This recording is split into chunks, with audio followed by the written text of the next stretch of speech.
Mesdames, Messieurs, bonsoir. C'est avec beaucoup de plaisir qu'accompagné de mes collègues du Conseil, nous vous accueillons dans le cadre de cette soirée Assemblée primaire avec pour point principal à l'ordre de cette soirée les budgets pour l'année 2024.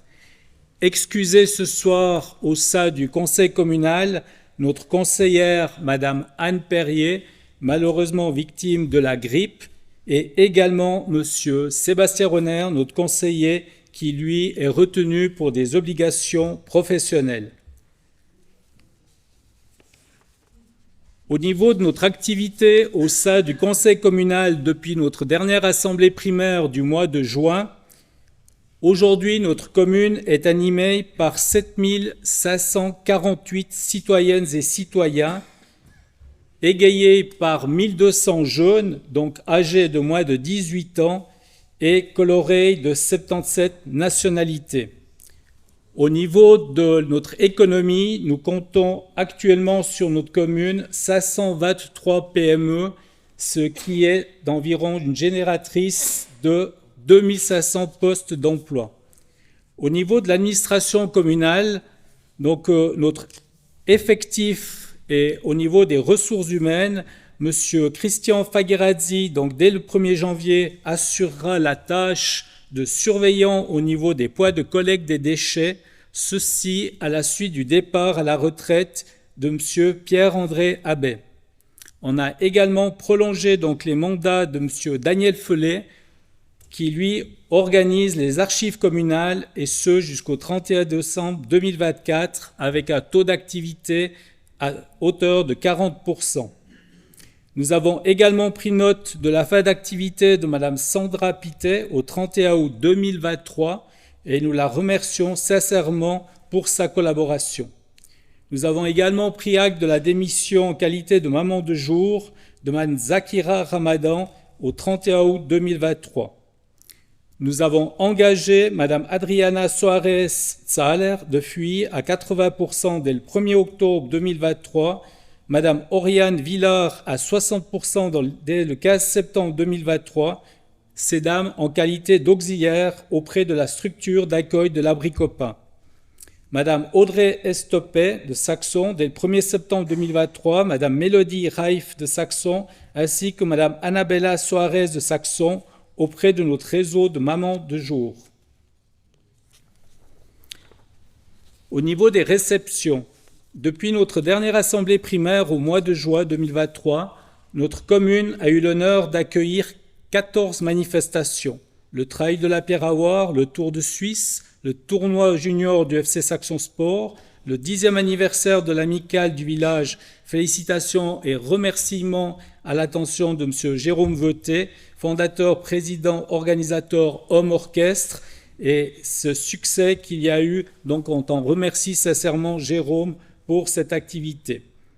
Le tour des stations, également donc le e-tour du Mont Blanc, la soirée des nouveaux citoyens, la Saint-Félix, la fête de la convivialité, la César Costa Race, le rallye international du Valais, le repas de la diversité, l'apéritif des bénévoles, le marché de Noël et également félicitations à tous ces passionnés, toutes ces personnes qui œuvrent pour ces manifestations sans qui elles ne pourraient être réalisées et pérennisées. Également, remerciements aux citoyennes et aux citoyens qui participent et y diffusent de la bonne humeur.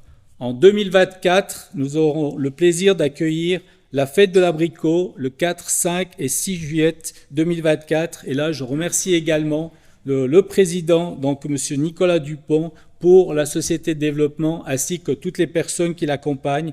Et je suis déjà convaincu que s'il y a parmi vous des bénévoles, vous pouvez déjà vous inscrire auprès de Nicolas ce soir, puisque l'on voit au niveau des manifestations, c'est surtout la difficulté de trouver des gens qui puissent aider au niveau de ces activités. Bien sûr, sans oublier donc nos 30 sociétés locales qui œuvrent et qui rythment nos quotidiens entre les entraînements, les différentes répétitions, compétitions, séances de comité et assemblées, ce qui témoigne que Saxon n'est pas du tout une cité dortoir et que vraiment il y a de l'activité. Surtout, une belle fête a été organisée par l'État du Valais le 24 août 2023 à l'occasion du 100e anniversaire de notre charmante doyenne, Madame Thérèse Bolin, qui séjournent à l'EMS de Chamoson. Au niveau des EMS, aujourd'hui, nous avons 62 aînés et aînés donc qui résident dans différents EMS, dans 14 EMS, principalement à Saxon, puisque nous avons 29 aînés qui résident aux sources à Saxon. Ces aînés représentent le 0,84% de la population. Et en 2024, nous devrions avoir l'honneur d'avoir 2 centenaires, Mme Hélène Feulé-Albrecht et également Bernadette Perrier-Roth. Au niveau de la sécurité publique, des droits de cité, sur préavis de la Commission de droits de cité, le Conseil a accepté les demandes de la famille Marco Coimbra de Matos, M. Gabriel Almeida Pinto, ainsi que Mme Rita Campos Mendes. Également, le Conseil communal a pris acte de la cessation d'activité de Mme Corinne et de M. Jean-Michel Tompkins à l'auberge de la Playeux, et ce, donc, leur fin d'activité était agendée un petit peu avant le 31 décembre. Les autorités tiennent donc à remercier sincèrement la chaleureuse famille Tompkins pour son engagement. Et un petit scoop à votre attention ce soir, Madame Eladia Balmont, c'est une citoyenne de Saxon qui habite au Grelet. Donc Madame Balmont a été confirmée en qualité de nouvelle gérante de l'auberge de la Playeux. Son début d'activité sera en début d'année 2024. Actuellement, elle séjourne à l'étranger et dès le mois de janvier, donc nous allons définir la date puisqu'en parallèle, la famille Tompkins cherche donc un nouveau logis, s'ils peuvent sur la commune de Saxon ou malheureusement hors commune, puisqu'actuellement ils ont de la peine à trouver, ils cherchent plutôt sur les Hauts-de-Saxon, donc un logis. Le Conseil a vérifié et a strictement appliqué toutes les normes et exigences des conditions d'exploitation des différents établissements publics au sens des dispositions cantonales de la LHR qui a été révisée et a pris des mesures. 9 fins d'exploitation sur notre commune et 10 nouvelles obtentions d'exploitation. Donc ces dernières ont toutes paru sur le bulletin officiel et une réjouissante nouvelle. Il devrait y avoir la réouverture du café-restaurant du centre au village, puisque vous l'avez vu dernièrement au bulletin officiel, nous sommes encore dans les délais d'attente. Au niveau de l'état-major communal, le conseil communal a pris acte de la démission de M. Gaëtan Bertrands en qualité de chef de l'état-major de catastrophe et les autorités tiennent à le remercier vivement pour son engagement. Le Conseil a nommé son successeur, ici présent, et je l'en remercie sincèrement, M. David Genoux, en qualité de chef de notre état-major, tout en lui souhaitant plein succès et de belles satisfactions. Le Conseil a également pris acte des démissions de M. David Chezot et de M. Christophe Bruchet, qui étaient au sein de l'état-major de catastrophe, et les admissions de M. Raphaël Ravasio, qui s'occupera de la santé publique au sein d'état-major catastrophe, Joël Bianchi pour la logistique, Christian Écoué également la logistique, Jean-François Sautier pour le sauvetage, Christophe Nanchaine pour l'ordre et la sécurité, Madame Jessica Rouillet pour la cellule de renseignement, qui ont été admis au sein de l'état-major de catastrophe et je les en remercie également au nom du Conseil. Pour la police intercommunale des Deux-Rives, le Conseil a donné son accord quant à l'engagement de 3 nouveaux collaborateurs au sein de la PIDR, 2 agents et 1 assistant, afin de renforcer la sécurité sur le territoire de la commune de Saxon. Le développement détaillé vous sera argumenté dans le cadre de la présentation des budgets pour l'année 2024. Au niveau du tribunal de police, afin de répondre aux exigences légales et au vu des besoins grandissants, le Conseil communal a décidé de doter le tribunal intercommunal de police d'un greffier ou d'une greffière et d'une secrétaire à temps partiel. Au niveau de l'enseignement et de la formation, donc nous avons intégré M. Joël Walter qui a rejoint l'effectif des personnes qui donnent des cours d'appui aux apprentis. Donc je remercie déjà toutes ces personnes. Je remercie également Mme Roxane Gabu-Bruchet qui coordonne au sein de notre coordination interne ces personnes qui donnent des cours aux apprentis. Et si parmi vous des personnes sont intéressées, c'est volontiers qu'on vous accueille afin de soutenir ces jeunes. Au niveau des projets à l'école, Cours Verte, donc ce projet de réaménagement des cours d'école porté par une délégation du corps enseignant a rencontré un écho positif et des mesures visant à créer un parcours d'équilibre, poser des bacs de jeux, planter de nouveaux arbres, ainsi qu'installer des jeux sensoriels verront le jour prochainement. Au niveau de la culture, du sport et du culte, une fresque a été validée, le projet qui a été présenté par l'amicale des AA+, pour la réalisation de la fresque, le dernier crieur public, donc c'était M. Dédé André Michelot dit Carbolone, sur une façade de l'ancienne maison de commune.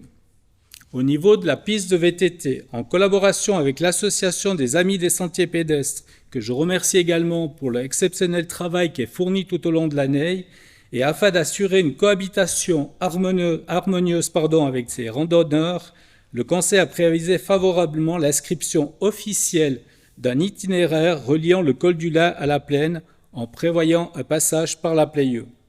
Au niveau du château de Saxon, le Conseil a adjugé la suite du mandat des recherches historiques au bureau Clio SARL à Martigny et également nous avons pris l'option pour le concept des verres réutilisables qui sera obligatoire pour toutes les manifestations dès le 1er janvier 2025.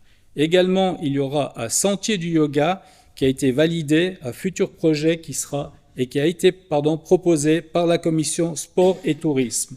Au niveau du conservatoire cantonal, nous maintenons la participation de 100 francs par élève jusqu'à 18 ans pour les enfants qui pratiquent des cours de musique, de théâtre, de danse, et ce pour l'année scolaire 2023-2024. Et si tout se passe bien, la patinoire devrait être opérationnelle cet hiver. Au niveau de la prévoyance, la crèche UAPE de la Bricopin, à la suite du dernier rapport du service cantonal de la jeunesse, une nouvelle autorisation d'exploiter a été délivrée dès la rentrée d'août 2023 en intégrant l'augmentation de 20 places en UAPE. Donc aujourd'hui, nous avons une moyenne sur la Bricopin de 60 à 70 enfants jour. Donc la Bricopin fêtera son 20e anniversaire également en 2024. La soirée pour les seniors, pour donner suite à la première séance organisée en avril 2022, une nouvelle séance s'est déroulée le 1er juin 2023 avec 3 axes: l'aménagement et la mobilité, l'accès à l'information et également au niveau des événements et des activités. Donc les rapports sont disponibles sur Internet ou à l'administration communale. Au niveau des énergies, nous avons arrêté la directive visant à réaliser des économies d'énergie dans les bâtiments communaux. Cette année encore, l'éclairage Noël sera installé sur quelques places publiques comme vous l'avez vu. Et au niveau de l'éclairage public, l'accompagnement du système de télégestion a été adjugé à une société Toll Concept SARL. Alors là, nous avons eu des remarques tout à fait justifiées concernant les difficultés que nous avons rencontrées avec l'éclairage public. Donc les choses sont claires, nous nous sommes trompés. Il y a quelques années en arrière, nous avons attribué un mandat à une société. Cette dernière a fait faillite. Et nous avons dû récupérer ces situations avec une autre société, mais qui n'a pas réussi à atteindre les objectifs que nous avons fixés. C'est pour ça que maintenant, nous avons donné ce mandat à Toll Concept SARL et il y a une étroite collaboration avec Genedis, puisque là également est parmi nous ce soir le technicien au niveau de Genedis. Ça nous aide aussi par rapport à Gaëtan, tout le travail qui est fait, afin que nous puissions avoir au niveau de l'éclairage une automatisation, le démarrage et l'arrêt des éclairages, chose où il y avait des grosses lacunes, mais surtout au niveau technique, d'après les informations que j'ai encore reçues ce jour, la diminution de l'éclairage que nous avions voulu à certaines heures pour ne pas laisser la pleine densité, cela fonctionne. On s'en excuse pour tous ces désagréments.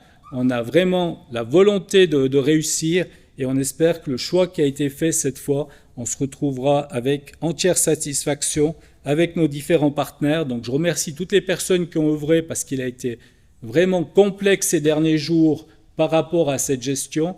Donc notre commune compte plus de 850 candélabres Alors, vous voyez un petit peu donc aussi le travail qui a été effectué par notre équipe des services techniques, je vous remercie. Et là, c'est particulièrement Monsieur Tristan Grenu qui est attaché donc au niveau de cette gestion en collaboration avec toutes les personnes du service technique. Également, donc, vous avez vu dans les différents journaux par rapport à la flavescence d'oreilles, donc tous les traitements que nous avons dû faire sur nos territoires et sur des communes environnantes. Donc là également, ce traitement sera repris en 2024. Également, l'étude sur l'exposition aux pesticides. Notre commune a été comme commune pilote avec la commune de Salkenen. Donc le Conseil d'État souhaite faire un état des lieux sur l'exposition aux pesticides issus des traitements donc, des zones viticoles et arboricoles sur les enfants donc, vivant à proximité de ces zones. Donc ces démarches ont été lancées au sein des écoles et il y aura la continuité dans le courant de l'année 2024. Au niveau des services économiques, pour le casino de Saxon, l'exercice du droit de réméré donc, a été inscrit et la commune est à nouveau propriétaire de la parcelle 5248, donc l'ancien terrain de football. Les réflexions pour l'avenir du terrain sont en cours. Pour la soirée des entreprises, la commission promotion économique a organisé une rencontre avec les PME de la commune le 30 août et cet échange avait pour but de présenter la commune, de tisser des liens et surtout d'organiser des prochaines rencontres sur la base de cette première dynamique. Des réflexions qui ont été posées depuis de nombreuses années, mais je crois qu'elle n'est pas présente parmi nous ce soir, Mme Ostrit, donc c'est par rapport aux cartes postales. Donc au niveau de cartes postales, nous continuons donc les démarches. Il y a un projet pilote qui a été lancé sur des communes en Suisse allemande. Nous avons eu une première présentation de ces études pour notre région, c'est-à-dire les communes de Ried, de Saxon, pour voir s'il y avait une possibilité de mettre en place ce projet pilote. Donc le véhicule, ce ne sera pas le véhicule qui est présenté, même que c'est ce dernier qui était présent à Sion le 13 octobre, où nous avons fait des tests pratiques avec ces différents véhicules, puisque c'est simplement une application, traditionnelle application, où citoyennes et citoyens, d'une fois que vous avez introduit cette application, vous avez la possibilité de commander un véhicule à l'heure que vous désirez. Et puis, si vous devez prendre le train, donc il y a l'application qui va faire les calculs. Et aussi en parallèle, si d'autres citoyens ont fait la même demande pour le même train à la même heure, donc c'est le logiciel qui fait donc les évaluations. Aujourd'hui, donc ce projet pilote et Saxon donc a demandé de faire partie de la suite de ces évolutions. Donc nous aurions avoir des informations au début d'année prochaine, au plus tard au mois de mars, si oui ou non notre commune aura été donc référencée au sein de cartes postales pour ce type de test. Donc c'est clair que ce test et les applications, les gens, même ceux qui seraient situés à la Beauvresse, pourraient en bénéficier. Le tarif moyen maintenant, ce serait entre 20 et 25 francs le trajet pour les gens des Mayas. Donc nous attendons des confirmations au niveau de cartes postales. Au niveau des intempéries, pour l'heure, nous avons beaucoup de chance.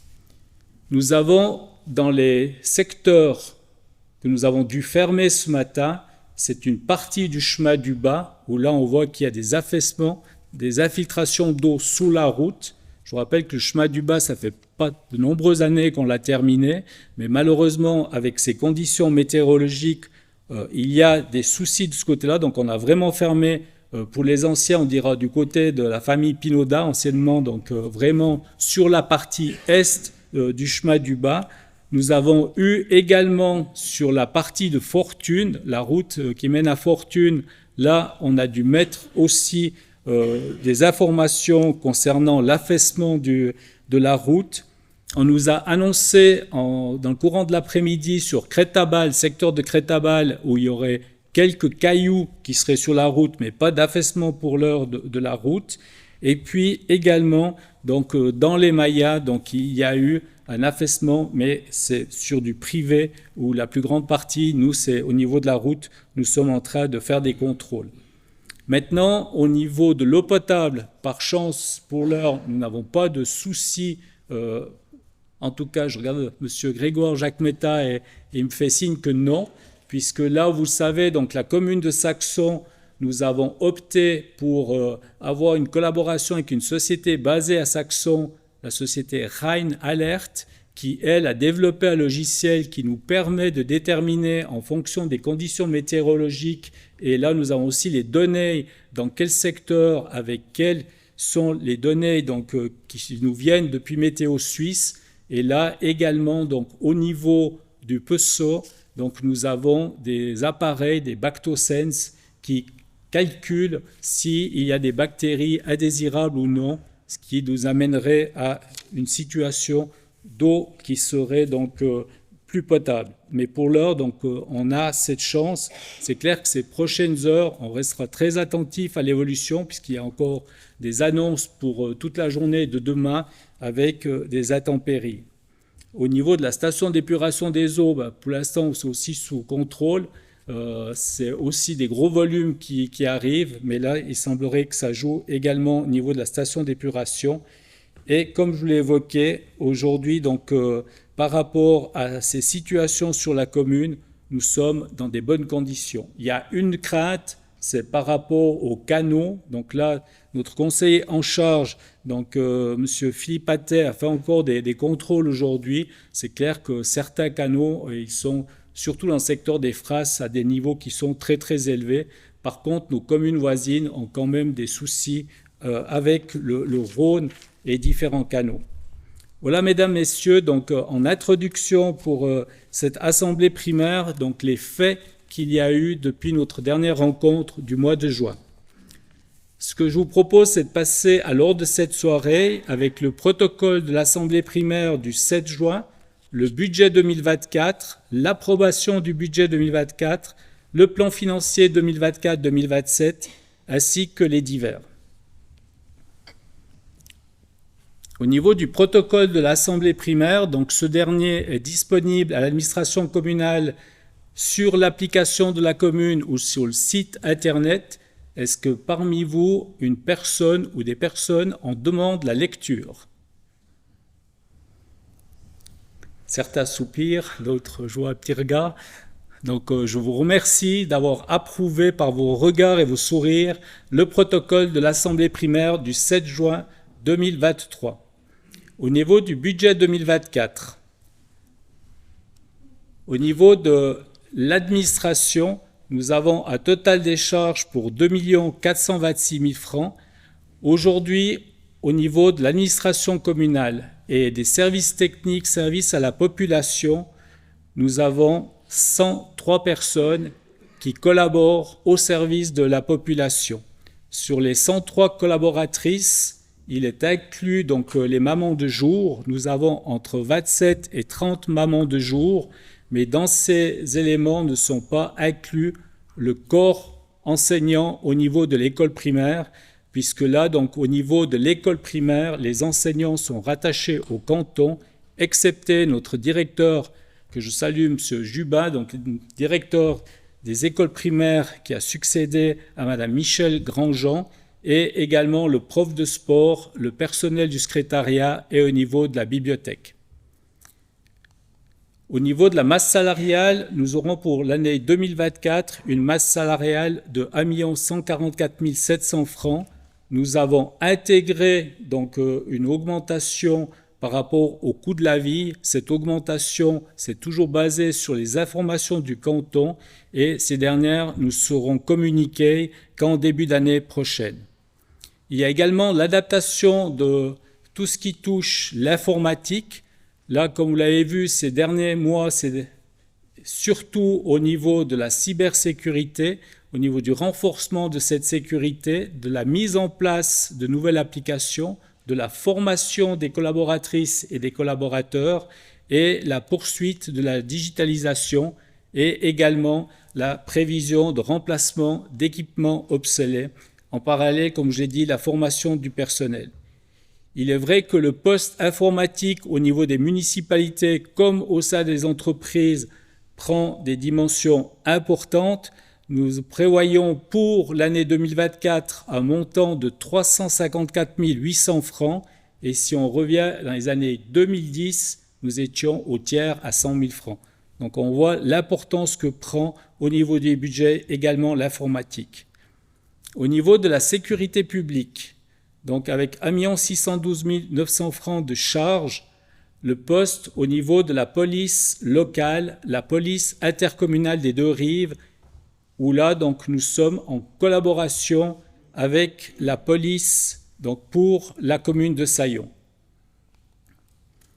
Au niveau de cette situation, le 28 août, le conseil communal a accueilli le commandant de la police intercommunale, Yvan Crétenant, ainsi que notre commandant adjoint, ici présent également, que je remercie, donc Mathias Dupont. Et là, nous avons eu de la part de notre commandant et notre commandant adjoint, donc la situation sur notre commune. Sur la base, notre commune, si on revient en 2005, l'année où j'ai été élu, nous étions 3800 habitants. Aujourd'hui, comme je l'évoquais, donc nous sommes quasi le double avec 7500 habitants. Donc cette évolution, la commune de Saxon est la commune qui a eu la plus grande évolution de la population ces dernières années. Si on prend au niveau du travail qui est fait auprès de l'Office de la population, du contrôle de l'habitant, en 2022, nous avons eu 837 arrivées et 637 départs, c'est-à-dire 1474 mouvements au niveau du contrôle de l'habitant en 2022, ce qui nous a amené une augmentation de la population de 200 personnes. En 2023, donc état au 1er décembre, nous avons eu 866 arrivées et, 1313 arrivées. 866, c'était au 31 août. Donc au 1er décembre, 1313 arrivées et 799 départs. Ce qui veut dire, c'est que nous avons augmenté la population cette année 2023 de 574 personnes. Sur la base de cette augmentation de la population et du rapport qui nous a été fait, la police intercommunale, aujourd'hui, ses axes sont bien sûr sur tout ce qui touche les interventions, la police de proximité, également les contrôles de radar, l'éducation routière qui est faite en collaboration avec les enfants, les différentes patrouilles motorisées, les contrôles et sorties des écoles, également pour tout ce qui touche les contrôles, les commandements et ordres de commandement payé, j'y reviendrai après, l'administration générale, le secrétariat et surtout aussi la gestion de tout ce qui touche au niveau du quotidien et la maintenance et les objets trouvés. Pour cette année, donc, il y a eu 742 appels qui ont été déclenchés et qui ont déclenché une intervention de nos collaborateurs au sein de la PIDR. Au niveau des amendes d'ordre, uniquement pour la commune de Saxon, donc c'est 1460 amendes d'ordre qui ont été données, et pour l'ensemble avec Saillon, c'est 1711 amendes d'ordre. Des procès-verbaux, des rapports en lien avec ces PV, c'est 346 rapports. Des commandements de payer pour la commune de Saxon, il y en a eu 1090 qui ont été notifiés. Et des contrôles radars, 42 contrôles radars, 111 amendes et 4 PV pour des vitesses hors d'amende d'ordre. Ces éléments qui vous ont été cités, ce sont sur la base d'un effectif de 8 personnes, donc 7 agents et 1 personne au secrétariat.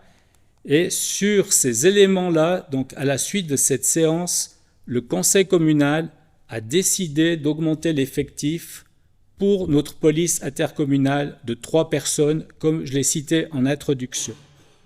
Avec une nouvelle organisation, donc il y aura des agents de police qui seront orientés par rapport à tout ce qui touche les contrôles je dirais, des contrôles un petit peu plus sévères. Il y aura des agents de proximité qui vont s'occuper au niveau des manifestations et la sécurité en général autour des écoles. Et ce que nous voulons vraiment, c'est d'avoir cette orientation et surtout des agents qui puissent effectuer leur travail dans de très bonnes conditions et surtout gérer aujourd'hui où nous avons des lacunes. Cette volonté, donc, elle a été bien sûr chiffrée, mise au budget que l'on vous présente ce soir et au niveau du budget 2024, donc pour la police intercommunale des Deux-Rives, mais pour la police de Saxon, où là, l'accent sera mis sur notre commune avec ce nombre de personnes en su, c'est un montant de 990 200 francs, ce qui veut dire 393 000 francs en plus que le budget de cette année pour gérer et avoir donc un effectif et des gens qui puissent travailler dans des bonnes conditions. Cela représente un montant de 130 francs à peu près par citoyen.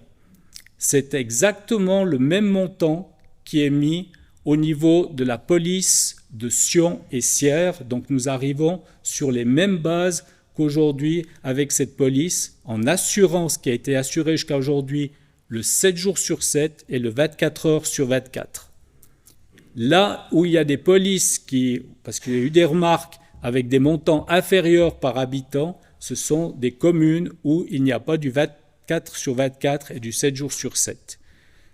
Voilà, mesdames et messieurs, donc pour nous, conseil communal, on a cette volonté et on espère que vous allez aussi appuyer cette volonté pour pouvoir donner à notre police intercommunale des moyens supplémentaires afin de gérer ces situations. Sur la base des informations que nous avons reçues de la police intercommunale, comme j'ai dit, du commandant et de son commandant adjoint, le 13 novembre, nous avons rencontré le commandant de la police cantonale valaisanne, donc M. Christian Varrode, qui était accompagné de 3 membres du commandement de la police cantonale valaisanne, dont également un autre citoyen de Saxon, M. David Fumeau, qui est lui donc capitaine et en charge de tout ce qui touche la brigade judiciaire. Et là, nous avons eu avec eux des éléments pour pouvoir mettre en place des mesures. Pourquoi ces mesures ne sont pas si faciles à mettre en place? On voit sur les réseaux sociaux de tout, mais il y a une loi. Et cette loi aujourd'hui, donc je vais vous donner des informations afin que vous compreniez bien, c'est que la police, aujourd'hui, n'a pas la loi qui lui permet d'aller faire des contrôles des logements pour savoir à l'intérieur du logement combien est-ce qu'il y a de personnes. Ils ne sont pas autorisés, la loi ne le permet pas. Donc une des mesures afin que notre police puisse travailler dans des conditions optimales, c'est que nous allons solliciter un avocat spécialiste pénaliste afin qu'il puisse nous donner toutes les bases légales, puisque même à la suite de la rencontre que nous avons eue avec le commandant de la police, on s'est aperçu qu'il y avait des lacunes et à aucun moment nous voulons ouvrir des portes afin que nos agents qui agissent soient contraints à devoir après pratiquer dans des tribunaux, parce que ce n'est pas là qu'on veut qu'ils se trouvent. Pourquoi c'est complexe? L'ordonnance concernant les surfaces nettes habitables, nombre et dimension des pièces, sur la base d'un document officiel du département de l'économie suisse, qui est daté du 12 mai 1989, mais qui a été réactualisé il y a 10 ans en arrière, donne pour une personne un appartement de 40 mètres carrés. Pour 3 personnes, 60 mètres carrés, appartement de 3 pièces. Pour 5 personnes, un appartement de 4 pièces. Ce sont les données qu'ont les architectes lorsqu'ils travaillent des plans optimaux.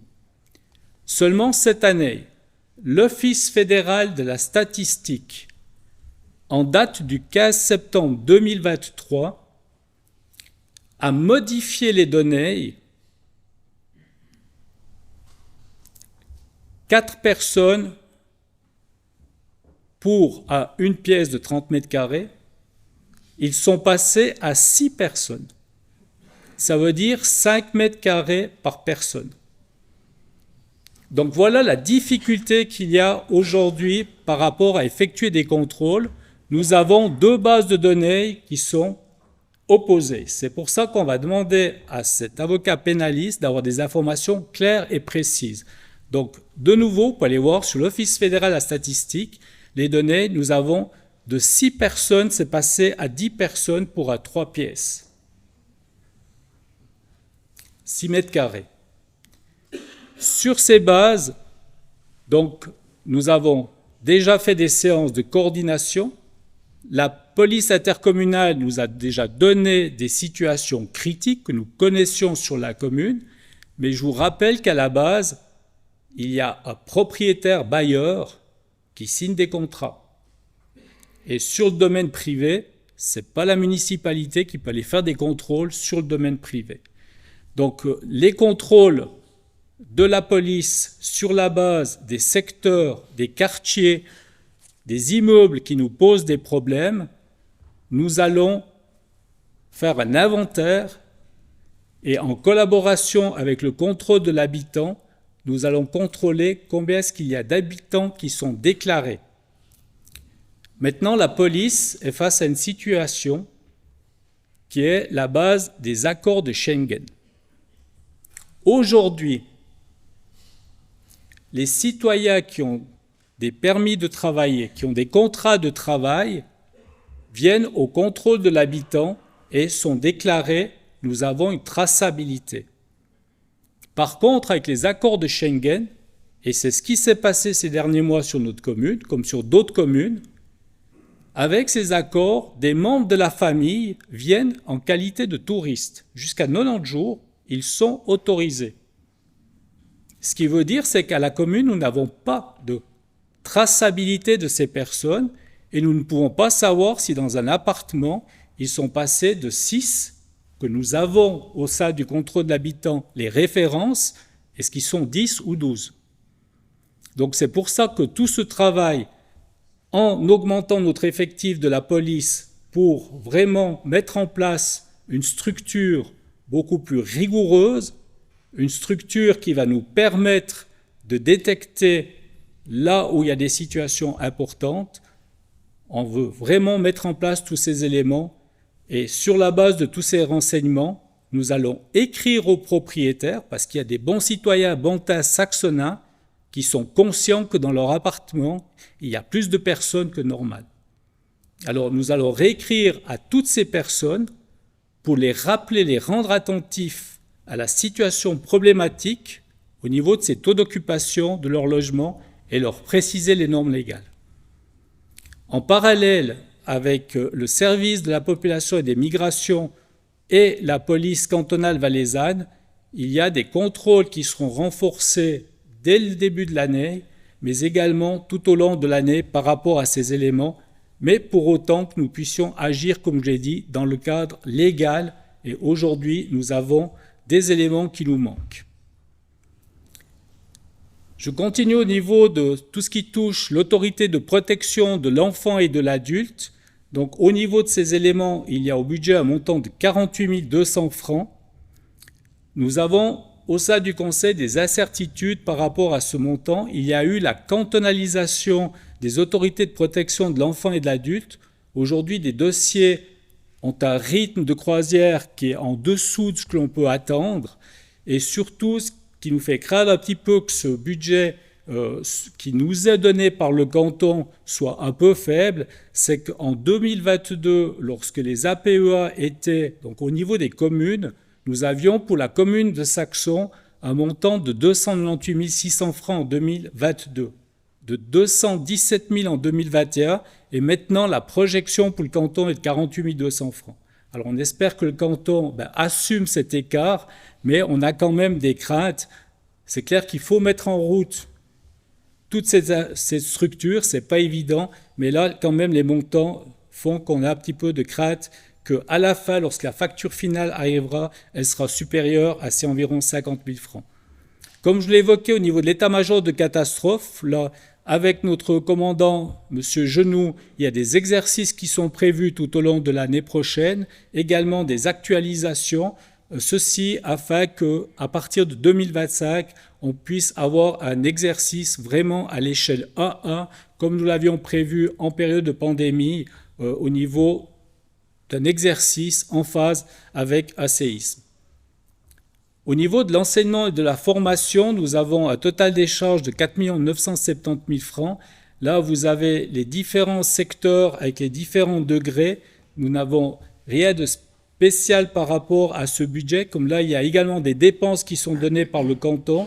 Comme je l'ai évoqué, et l'on remercie donc M. Jérémy Juba, donc notre nouveau directeur, puisque aujourd'hui le corps enseignant, j'arrondis, c'est près de 60 enseignantes et enseignants, avec les gens qui viennent donner des coups de main en cas de maladie et autres. Et puis nous sommes à l'approche des 600 élèves au niveau de l'école primaire de Saxon. Pour le cycle d'orientation de Saxon-Fuy, là également, il y a un corps enseignant d'environ 56 personnes pour 200 élèves de Saxon qui sont au CO de Fuy-Saxon. Pour la culture et les loisirs, 1 569 400 francs qui est prévu donc pour l'année prochaine.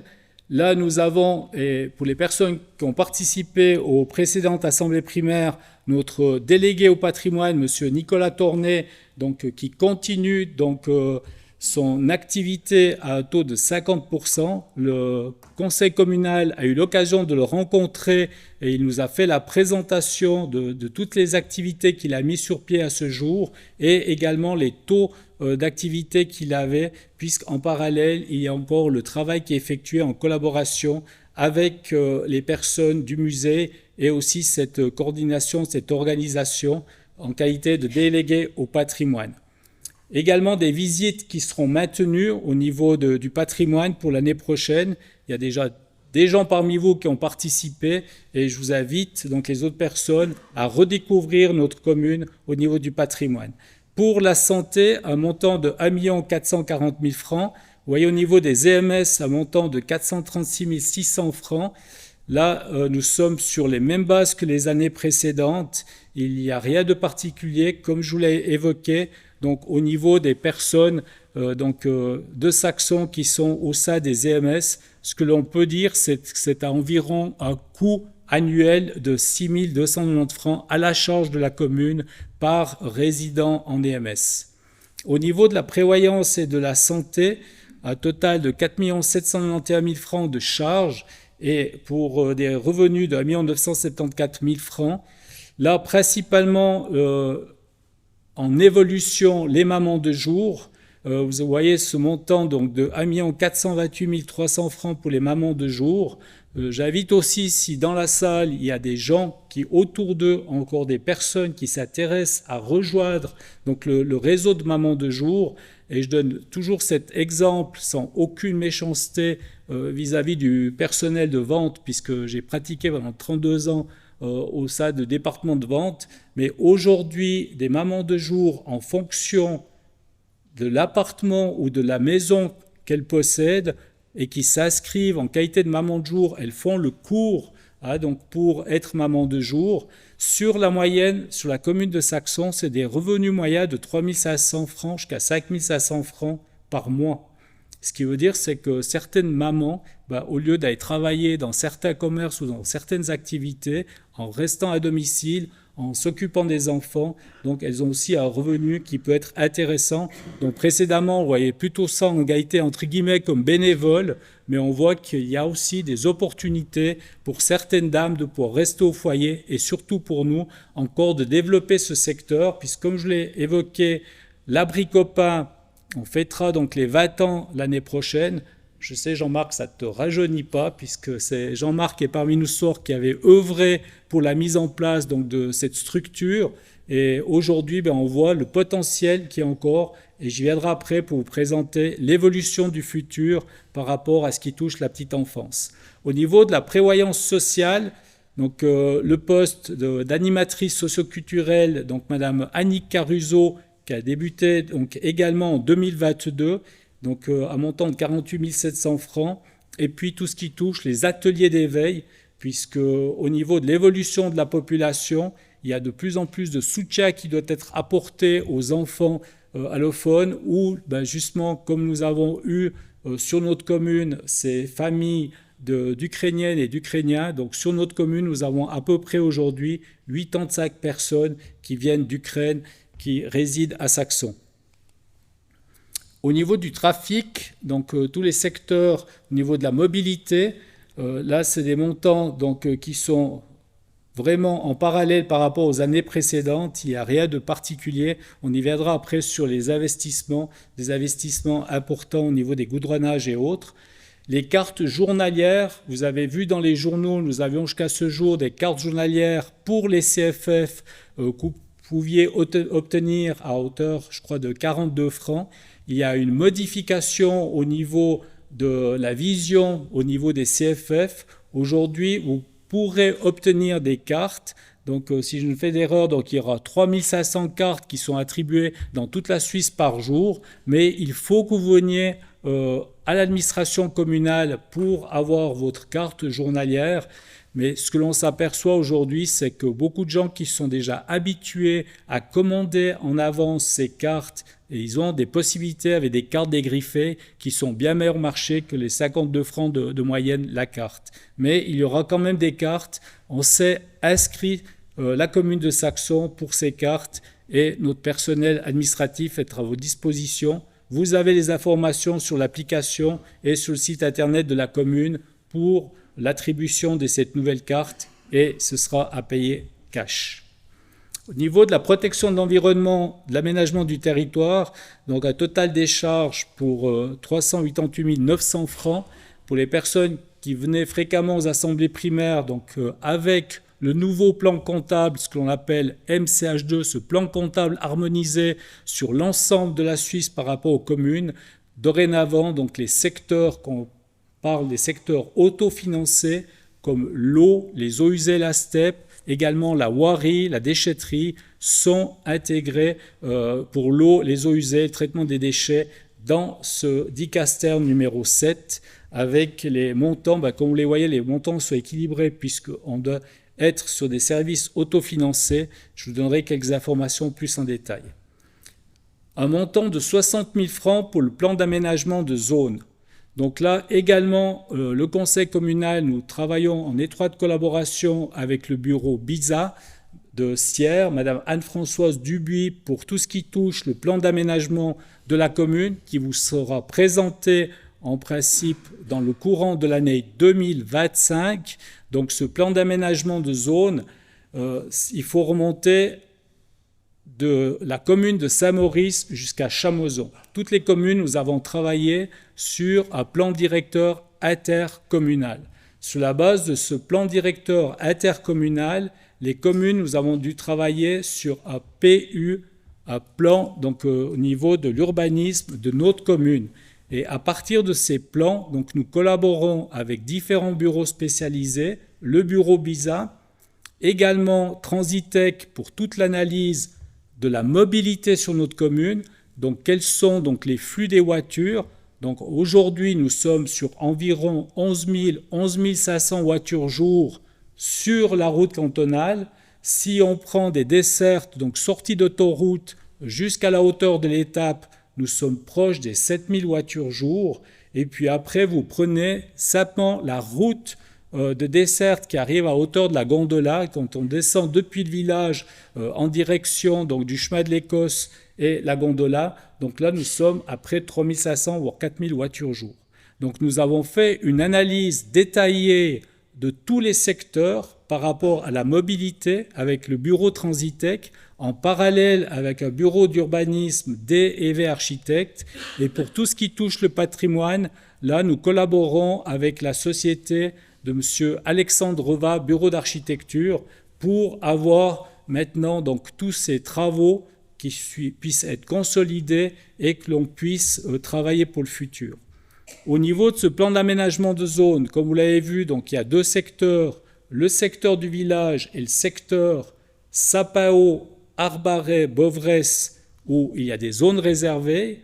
Donc sur la base de la zone réservée, de ce que l'on appelle en interne les Mayas, donc nous avons reçu les oppositions des personnes. Beaucoup de personnes sont déjà venues spontanément au niveau du service des constructions, où là donc on les a renseignés, personnalisés par rapport à leurs demandes, puisque la grande crainte principale c'était « je ne vais plus pouvoir vendre mon bien immobilier » ou « si je le vends, il y aura une dévaluation de mon bien immobilier ». Il y avait en parallèle « est-ce que je peux isoler mon bien ou pas du tout? Est-ce que je peux mettre une lucarne? Est-ce que je peux faire un agrandissement, une extension ?»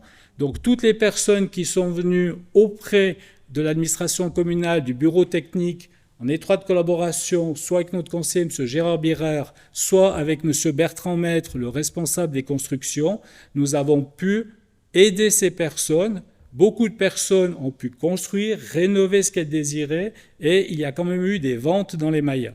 Donc oui, nous sommes toujours en zone réservée, mais l'on voit quand même qu'au niveau des Mayas, ça n'a pas été comme certaines personnes ont annoncé au mois de mars, donc que tout serait complètement bloqué. Mais nous voulons rester attentifs. Pourquoi? Parce qu'en parallèle, nous avons demandé une étude détaillée par rapport à la situation de l'eau. Alors vous me direz que ces jours-ci, on en a plus qu'assez. Mais au niveau de l'eau, donc le bureau qui a été mandaté, et c'est une personne qui connaît très très bien la commune, puisque c'est M. Stéphane Moix du bureau BTI qui a eu le mandat. Malheureusement, ils ont un tout petit peu de retard. Nous allons recevoir donc tout le plan général d'adduction des eaux pour la fin mars. Et là, nous aurons des informations précises quant aux capacités que nous avons avec les sources actuelles et surtout pour le futur, est-ce qu'en ayant les Mayas où les zones restent ouvertes, quelle sera la situation dans 30 ans ou dans 50 ans par rapport à l'eau? Alors oui, nous avons signé une convention pour 50 ans avec la municipalité, enfin plutôt Val-de-Bagne. Donc Val-de-Bagne, nous sommes en train de faire pour tout l'apport des conduites d'eau, 50 ans, 1,5 litres seconde, ça correspond à peu près à 800 citoyennes et citoyens. Donc ce n'est pas en pleine que nous avons des soucis pour le futur, puisque là, avec les interconnexions que nous avons déjà avec RID, il y a des réflexions d'interconnexion avec Martigny. Il y a surtout aussi Isérable qui est intéressé à pouvoir commercialiser encore plus son eau, parce que beaucoup d'eau d'Isérable, aujourd'hui, c'est l'indirect au Rhône. Alors, notre intérêt aujourd'hui, c'est d'attendre cette étude finalisée par rapport au bureau BTI, afin que nous puissions, en parallèle avec la zone actuelle, donc je vous rappelle que notre plan d'aménagement de zone a été homologué par le Conseil d'État en 2013. C'est pour ça qu'on travaille sur tous ces plans de détail aujourd'hui. Nous avons notre plan d'urbanisation qui a été transmis auprès du canton. Donc nous sommes plus de 100 communes à devoir refaire le plan d'aménagement de zone. Et au niveau du canton, donc malheureusement, le service ne compte que 7 personnes. Donc 7 personnes dont il y a une personne pour s'occuper du district de Martigny et du district d'Entremont. Ce qui veut dire, c'est que là, on s'attend quand même à des documents, des dossiers qui seront un peu plus lents au niveau de la gestion du traitement. C'est pour ça qu'on vous l'annonce pour l'année 2025, où là, la population, vous aurez tous vos droits de pouvoir faire vos remarques, faire vos critiques par rapport au plan d'aménagement de zone qui vous sera présenté. Donc automatiquement, il y a des soirées citoyennes où on va vous présenter ces éléments. Et puis après, il y aura toute la procédure de recours si des gens donc, ne sont pas d'accord avec ce qui sera présenté. Donc pour 2024, un montant de 60 000 francs pour travailler avec ces bureaux. En parallèle sur la commune, nous avons en principe le jeudi soir, sous la présidence donc, de notre conseiller Gérard Birer et également la direction de M. Bertrand Maître, nous avons des ingénieurs et des architectes de Saxon, que ce soit M. Dominique Favre, également avec M. Sabatier du bureau CEPA, Et ils sont également accompagnés de M. Léonard d'Alberto et de M. Fabrice Volu de la Commission technique des constructions, où ces gens se réunissent tous les jeudis soirs pour travailler le plan de détail et le règlement en parallèle des constructions. Ce que je peux vous dire sûr, c'est qu'on sera beaucoup plus restrictif dans le futur au niveau de tout ce qui touche. On va demander beaucoup plus de végétalisation, on va exiger beaucoup plus que les constructions ne soient pas avec des parkings à ciel ouvert et des parkings qui soient couverts. Donc on sera beaucoup plus exigeant par rapport à ce futur plan qui sera présenté à votre attention en 2025. Comme j'évoquais, au niveau de tout ce qui touche les services autofinancés, au niveau de l'eau potable, donc les taxes 2024 ne permettront pas d'amortir les immobilisations de ce service. Donc on aura un excédent des charges de 52 900 francs. Ce montant sera porté en diminution des fonds à financement spéciaux, puisque là, nous avons des provisions dans ce secteur, ainsi que l'eau usée. Donc il n'y a pas de perte pour les eaux usées qui est budgétisée. Par contre, on aura un montant de 194 300 francs d'excédent de recettes qui sera porté donc au fonds de financement. Donc nous arrivons gentiment à terme de bientôt 10 ans de travaux au niveau de la station d'épuration des eaux. Aujourd'hui, toutes les remarques qui avaient été faites pour les possibilités, les capacités d'optimiser encore notre station d'épuration, qui est à peu près un équivalent de 14 000 équivalents habitants. Je vous rappelle, nous sommes aujourd'hui à un peu plus de 11 millions d'investissements sur la station d'épuration des eaux de notre commune. Et sur cette base, les estimations qui sont faites, c'est qu'il faut à peu près compter le 10% par année de fonctionnement, de coûts de fonctionnement pour la STEP, grosso modo 1 100 000 de fonctionnement par année pour la station d'épuration des eaux. C'est pour ça que d'une fois qu'on aura 1 ou 2 années de rythme avec la station, on va pouvoir vous proposer donc une baisse des taxes sur les eaux, puisqu'on le voit là, on devra avoir pour 2024 un excédent de recettes. Alors si on s'aperçoit que 2025, on est sur les mêmes bases, on pourra réévaluer les taxes sur l'eau usée, je parle bien à la baisse. Au niveau du traitement des déchets, également des recettes, un excédent de 5 400 francs qui sera également porté en augmentation des fonds de financement. Et pour le Dicaster numéro 8, donc là nous avons pour la promotion des énergies renouvelables un montant de 40 000 francs au budget. Alors je ne sais pas s'il sera déjà dépassé, limité, par le fait c'est que cette année nous avons au secrétariat, M. Didier Tur qui nous a fait une première projection. Nous avons eu du succès. Beaucoup de gens profitent de ce fonds pour rénover, faire de l'isolation périphérique au niveau de changement de portée de fenêtre. Et nous avons déjà cette année 60 000 francs de montant qu'on va traiter, si je ne fais erreur. C'est juste Didier. Alors au niveau de l'irrigation, également les taxes 2024 ne permettront pas de couvrir les amortissements. On aura un excédent de 47 700 francs qui lui sera également porté en diminution du fonds que nous avons au niveau de l'irrigation. La flavescence dorée, je vous en ai parlé, c'est la continuité, c'est un montant de 10 000 francs qui est mis au budget pour 2024. Et au niveau du Dicaster des finances, là vous voyez le total des charges en personnel. Vous ne l'avez peut-être pas sur ce slide, il est à hauteur de 6 771 000. Nous avons des amortissements à hauteur de 2 600 000 francs. Et vous voyez surtout, là, c'est au niveau des revenus à hauteur de 14 399 000 francs pour les personnes physiques et les personnes morales, 1 634 000 francs. Ce qui nous amène des revenus fiscaux totaux tout englobés à 16 270 000 francs. Au niveau de finances et impôts, on maintient la situation actuelle. Il n'y aura pas une augmentation ou une diminution des impôts. On maintient le coefficient à 1,20 et au niveau de l'indexation à 163. Nous sommes toujours très prudents dans les budgets, au niveau de ces recettes fiscales, mais comme nous l'a aussi conseillé notre fiduciaire qui nous accompagne, c'est de maintenir cette approche au niveau des présentations des budgets pour l'année 2024. On est bénéficiaire d'un important fonds, puisque nous sommes une des communes avec FUI qui bénéficions l'une des plus importantes péréquations financières. Cette dernière va encore augmenter, selon les informations que nous avons reçues du canton, à 3 145 100 francs pour l'année 2024.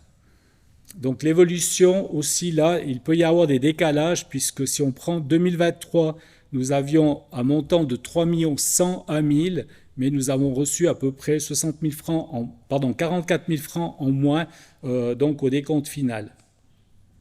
Au niveau des intérêts passifs pour 2024, de 476 000 francs, ce qui nous fait une moyenne de 39 600 francs par mois pour 2024. Nous sommes sur les bases de 2023, légèrement supérieures, avec certaines augmentations au niveau des taux d'intérêt. Au niveau des investissements, principalement au niveau du stade du Perrosay, c'est pour l'éclairage du stade avec un montant de 365 000 francs. Donc on l'a maintenu, puisque là, donc, l'éclairage date quand même de plusieurs dizaines d'années, et puis il y a quand même du potentiel d'optimisation au niveau de cet éclairage, et surtout faire en sorte que dès la fin des entraînements ou des rencontres, ils puissent aussi baisser les intensités beaucoup plus rapidement, et puis qu'on ait aussi là donc quand même des économies importantes pour le futur. Les routes cantonales, comme je l'ai marqué, donc 1 million de francs. Vous l'avez vu, donc il y a eu passablement de travaux sur la commune. Nous avons encore des projets en parallèle. Maintenant, je vous avoue, je suis très franc avec vous ce soir, c'est que j'ai quand même des inquiétudes. Est-ce que les montants qu'on a budgétisés, est-ce qu'on ne va pas devoir les reporter pour certains par rapport aux intempéries de ces derniers jours et les routes qui malheureusement sont dans une situation assez critique. Donc là, au niveau de l'exécutif, on fera l'analyse exactement donc à la fin de ces intempéries. Le chemin du bourg, avec un montant de 347 000 francs pour la rénovation de ce chemin. Le parking de la mobilité, donc le parking de la Floresca. Donc jusqu'à aujourd'hui, on employait parking Florval, parking Casino. Alors dorénavant, tout cet espace, ce sera donc sous le nom Floresca. Donc un montant de 550 000 francs, également pour y faire des aménagements et également pour l'accès pour le carte postale. Au niveau des conduites, donc on maintient le rythme de toutes les modifications au niveau des conduites d'eau potable, avec un montant de 350 000 francs sur le secteur de Champ-Laurent. Et puis, normalement, on devrait pouvoir réaliser un projet que notre vice-président travaille depuis de très très nombreuses années. C'est la station de lavage, de remplissage avec les bossettes, puisque là, avec le canton, ils ont cette fois décidé d'un concept, validé un concept. Donc c'est quand même à coût de près des 500 000 francs, avec la moitié en subvention. Ce qui nous amène donc au total des budgets qui vous sont présentés ce soir, donc pour les revenus fiscaux de 16 270 000, des charges de collaboratrices collaborateurs de 6 771 000, des investissements nets à hauteur de 5 487 000 francs, pour une marge d'autofinancement de 2 599 000, et également donc des péréquations financières de 3 145 000 francs, ce qui nous amène donc à résultat une perte de 155 000 francs. Alors là, au niveau du conseil, nous avions dit qu'est-ce qu'on fait? Est-ce qu'on présente à notre population, à nos citoyennes, aux citoyens, un budget équilibré? Et puis nous avions préféré donc dire clairement non, dans un ménage. Donc lorsqu'on fait le budget, si on doit faire des investissements au niveau de notre maison ou s'il y a des imprévus, il y arrive aussi des budgets déficitaires. Donc nous avons préféré que dire on modifie légèrement donc les recettes fiscales, ou alors à l'inverse, on aurait pu dire on bloque carrément donc un investissement sur la commune. C'est clair que nous allons être très attentifs tout au long de l'année.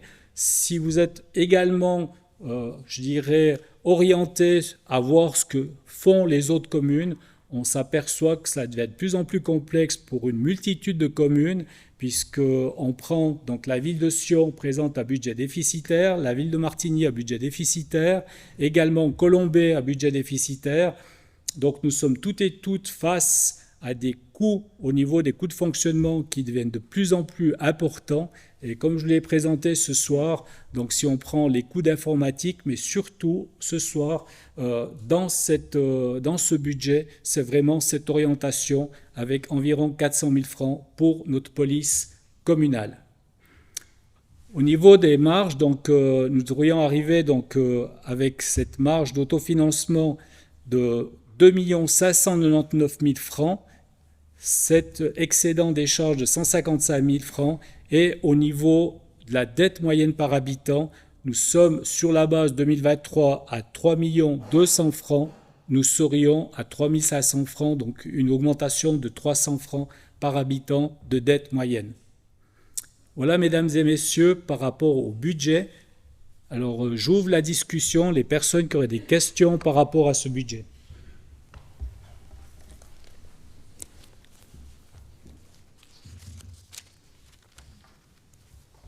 Oui, M. Savio.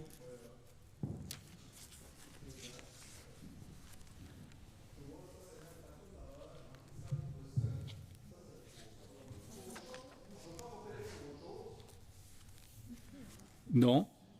C'est pour les agriculteurs. Oui, mais je me dis, station de lavage. Je m'excuse, je ne comprends pas. Essayez de parler. On peut pas. Ah, on peut pas nettoyer autre chose avec. Par exemple. Je suis un peu un fervent depuis le temps, le camping-car. C'est pas possible de faire des nettoyages. Malheureusement pas. Non, mais vous complétez d'autres choses. Non, voilà. le camping-car, donc malheureusement, tu restes auprès des stations lavage que tu as l'habitude. Pour vos questions. Merci. Merci beaucoup.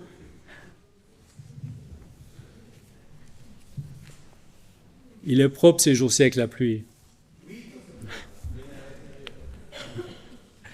Est-ce qu'il y a d'autres questions? Oui? J'ai une petite question toute bête. C'est quoi ça? Ah, c'est là-dedans. Oh. Non, une question toute bête. J'ai vu, vous avez marqué 8 000 francs pour les toilettes publiques. Je les ai jamais vues. Alors, c'est les toilettes publiques. Vous entrez au village, des toilettes publiques, à côté du café du centre, dans la petite ruelle. Et puis, vous avez également les toilettes publiques qui sont sur la place de la Pierre-Avoir. Les toilettes publiques des CFF, on ne les met plus au budget, puisque les CFF, en principe, devraient assurer eux-mêmes les nouvelles toilettes publiques qui devraient être installées en 2024 à Saxon. Mais les toilettes publiques, on vous parle, c'est celles que je vous ai citées. Il y en a, mais pas assez, effectivement. Non. Non, au village, elles sont ouvertes.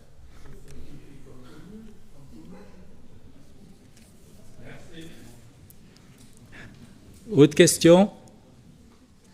Alors, si tel n'est pas le cas, je vous... Oui?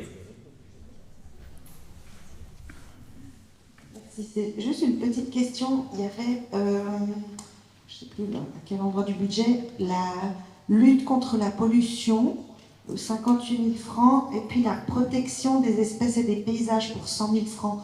Ça correspond à quoi concrètement qui va être fait? Ce sont des dépenses liées qui sont données par le canton. Alors, au niveau de ces dépenses, par rapport à la pollution, c'est des participations que nous avons sur des routes ou des participations qu'il y a au niveau des centriages forestiers.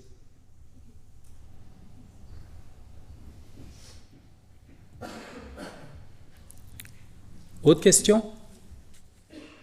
Si tel n'est pas le cas, je vous propose qu'on passe au point numéro 3 de l'approbation du budget pour l'année 2024. Les personnes qui acceptent le budget tel que présenté veulent bien se manifester par main levée, s'il vous plaît. Avec les petits cartons aussi, mais ça va très bien. C'est bon, c'est bon. Merci beaucoup. Est-ce qu'il y a des personnes qui sont opposées au budget qui a été proposé ce soir? 3 personnes, merci. 5. Merci. Est-ce qu'il y a des abstentions?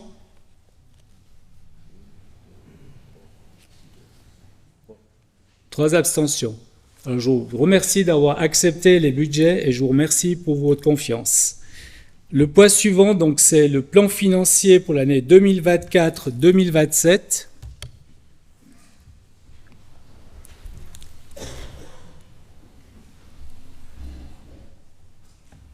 Donc là, principalement, donc les travaux seront orientés dans le secteur de la petite enfance, au niveau de l'abri copain, également au niveau des écoles et tout ce qui touche le secteur des travaux publics. Donc là, nous sommes en phase d'analyse sur la base de l'évolution de la population. Aujourd'hui, comme je l'évoquais, donc au niveau de la structure de la petite enfance, nous allons devoir augmenter donc les surfaces, les infrastructures au niveau de l'école et également donc ces réflexions seront présentées dans le cadre d'une prochaine assemblée primaire. Mais la première projection qui a été faite, c'est environ des investissements 2024-2027 de 10 millions. Là, après, il y aura tous les décomptes en parallèle par rapport aux subventions. Il y a l'agrandissement de cette salle polyvalente, puisque là, qui dit agrandissement de l'école demande aussi des infrastructures au niveau des salles polyvalentes et des salles de gymnastique, à montant de 5 550 000 francs. Au niveau de la remise en état périodique, avec les intempéries de ces dernières heures, il y aura peut-être des modifications au niveau des zones, puisque déjà cet après-midi, notre responsable des services techniques, M. Jacques Metta, disait peut-être que certains secteurs, comme je l'évoquais, Fortune, ou des secteurs comme Crétaval, ou le bas, est-ce qu'il y a des secteurs que l'on va devoir intégrer au niveau de ces futurs investissements.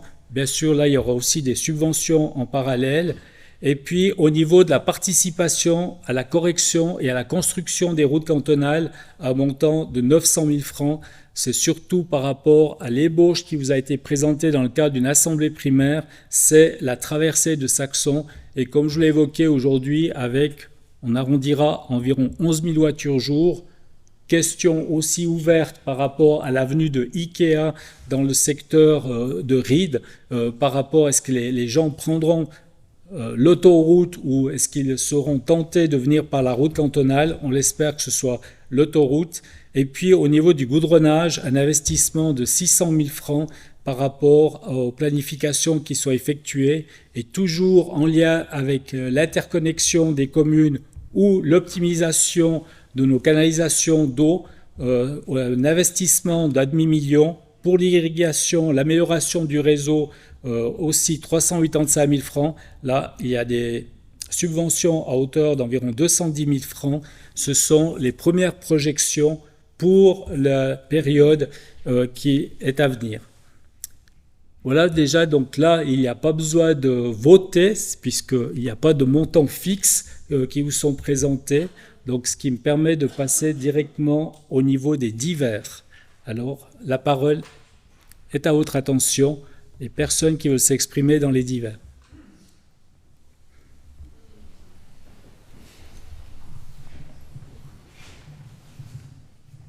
François Pouillet, j'aimerais des informations déjà sur les mètres carrés pour les appartements. J'ai l'impression que si je vais en prison, j'ai droit à plus de mètres carrés que les 6 mètres de l'Office fédéral de la statistique. Je ne peux pas donner plus d'informations que ce qui est sur le site. Tu aimerais quoi comme information? Non, je trouve personnellement que la commune devrait quand même avoir beaucoup plus de moyens de contrôle pour les personnes qui séjournent. Alors je l'ai évoqué, on aimerait bien avoir plus de contrôle, mais comme je l'ai évoqué, donc il y a les gens qui sont au bénéfice d'un permis de travail. Ces gens-là, nous avons la traçabilité parce qu'ils viennent à l'office de la population, mais les gens qui les accompagnent, s'ils sont en dessous des 90 jours, malheureusement, on n'a pas de traçabilité. C'est comme si nous, on se déplace à l'étranger en qualité de touriste, on ne va pas au contrôle de l'habitant lorsqu'on est à l'étranger. Mais là, pour l'heure, oui, c'est un problème. Et comme je l'ai évoqué, donc on va regarder avec la police cantonale valaisanne, avec le juriste, également le service de la protection, le service de la population et des migrations, qu'est-ce que l'on peut mettre en place pour ces contrôles. Je croyais que la commune demandait des copies des contrats de location, sur lesquels devait être mentionné le nombre de personnes maximales. Preuve qu'il y a des lacunes. Deuxième question, concernant le casino. Oui. Jusqu'à présent, Christian Constantin était fair-play.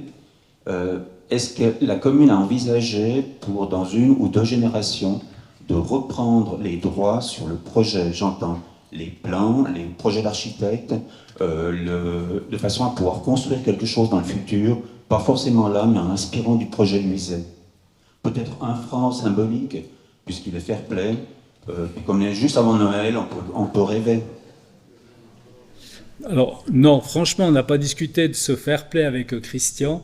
Donc, il s'est engagé à signer une convention avec le FC Saxon Sport pour la gestion donc, du terrain qui resterait à sa charge pendant la période où le FC Sion s'entraîne à Saxon, c'est le FC Sion féminin.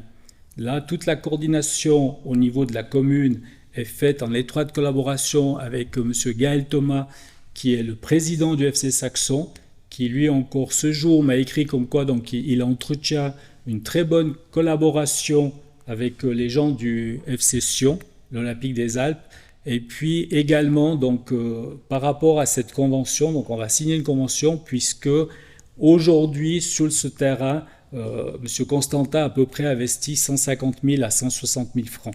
Et il s'est engagé à maintenir l'état du terrain pour le futur, pour que nos équipes du FC Saxon puissent continuer à s'entraîner en collaboration avec le FC Sion féminin.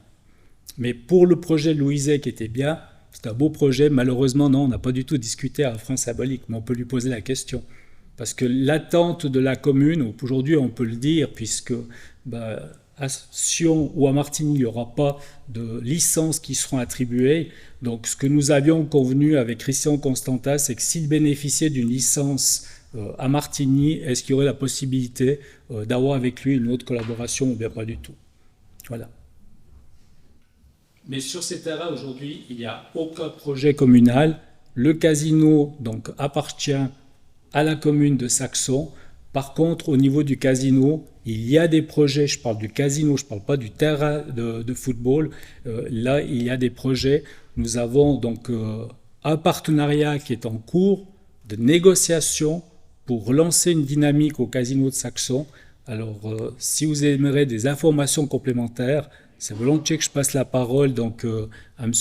Samuel Veutet, qui lui, donc, en collaboration avec M. Sébastien Ronner pour les bâtiments, ont eu des discussions pour un potentiel projet du casino de Saxon.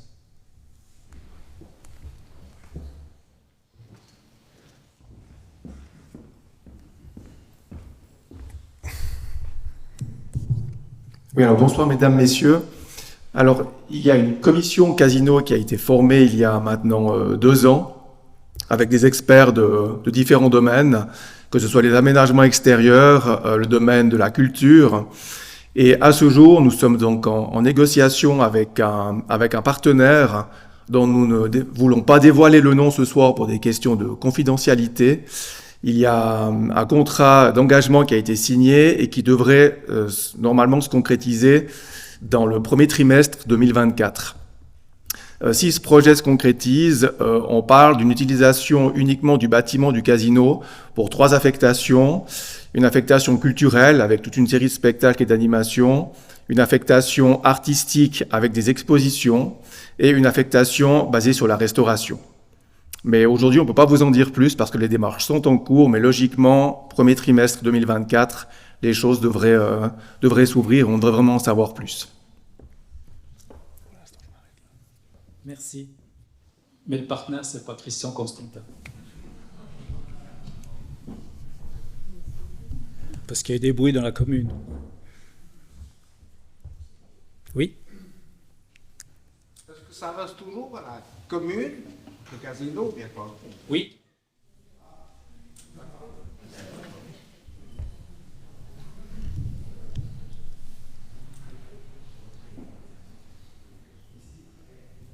Bonsoir. Je remercie le conseil communal d'avoir pris contact avec Christian Varone et David Fumeau. Mais si j'ai bien compris, c'est la commune de Saxon qui doit engager un juriste spécialisé pour aller savoir ce que vous avez droit. Mais l'État fait quoi? Ils vont nous suivre. Et puis après, ça prend jurisprudence pour les autres communes du Valais, mais c'est la commune de Saxon qui a payé le juriste. Pas sûr. Non, dans l'état actuel, donc faisons bien le travail chez nous. Et si demain on doit prouver que le travail qui a été fait à Saxon peut être dupliqué avec des coûts, on s'occupera pour aussi avoir la part par rapport à notre engagement financier. Bonsoir, Charlie Farquet. En juillet de l'année prochaine, il y aura la fête nationale de l'abricot. Vous avez mentionné dans votre présentation qu'on va aller utiliser des verres recyclables. Moi, j'aimerais que ce soit fait comme partout ailleurs en Suisse, même dans des petits bleds, qu'on utilise toute la vaisselle recyclable, réutilisable, et ceci d'autant plus que nous avons une entreprise sur la commune qui s'occupe de ce genre d'activité, à savoir la Fauval.